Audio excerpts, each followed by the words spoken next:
Hello বন্ধুরা, welcome to my channel. আজকে আমি আপনাদের জন্য নিয়ে এসেছি চিকেন 65-এর রেসিপি। চিকেন 65 বানানোর জন্য আমি এখানে কিছু বোনলেস চিকেন নিয়ে নিয়েছি। এগুলো ছোট ছোট পিস করে কেটে নিয়েছি। এরপর এতে স্বাদ অনুসারে লবণ দিয়ে দিব,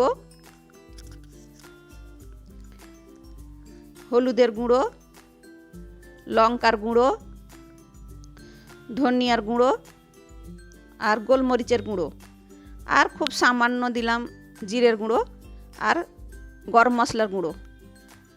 এখানে ভর্তি 2 চামচ টক দই দিলাম, আর 2 চামচ দিলাম আদা রসুন কাঁচা লঙ্কার পেস্ট, আর কিছু কারি পাতাটাকে আমি কুচিয়ে নিয়ে দিলাম। এখানে লেবুও দিতে হবে, যেটা আমি ভুলে গেছিলাম, আমি পরে দিলাম। আপনারা প্রথমেই লেবুটাকে দিয়ে দিবেন। এরপর ভালোভাবে মিক্স করে রেখে দিব 1 ঘন্টা মতো। 1 ঘন্টা পর একটা ডিম ফাটিয়ে দিব, আর কর্নফ্লাওয়ার আর চালের গুঁড়ো। এখানে চালের গুঁড়োর বদলে আপনারা ময়দাও ব্যবহার করতে পারেন।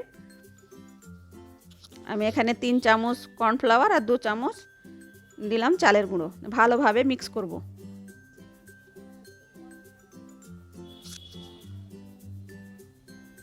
এরপর গ্যাসে কড়াই চাপিয়ে এখানে সাদা তেল আমি গরম করতে দিয়ে দিলাম। তেল গরম হলে পাকোড়াগুলোকে আমি 2-3 বারে ভেজে নেব।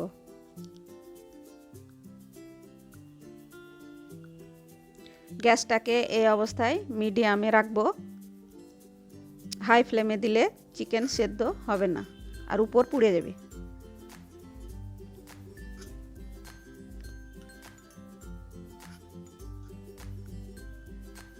এরপর চলুন একটা সস বানাই।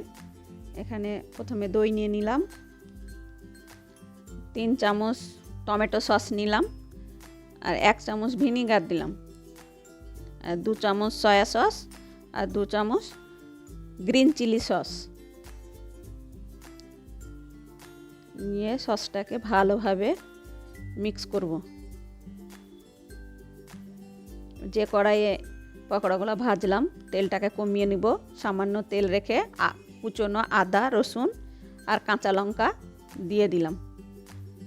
ফোড়নটাকে ভালোভাবে ভেজে নেব, আর কিছু কুচনো কারি পাতা দিলাম, কিছু গোটাও দিলাম।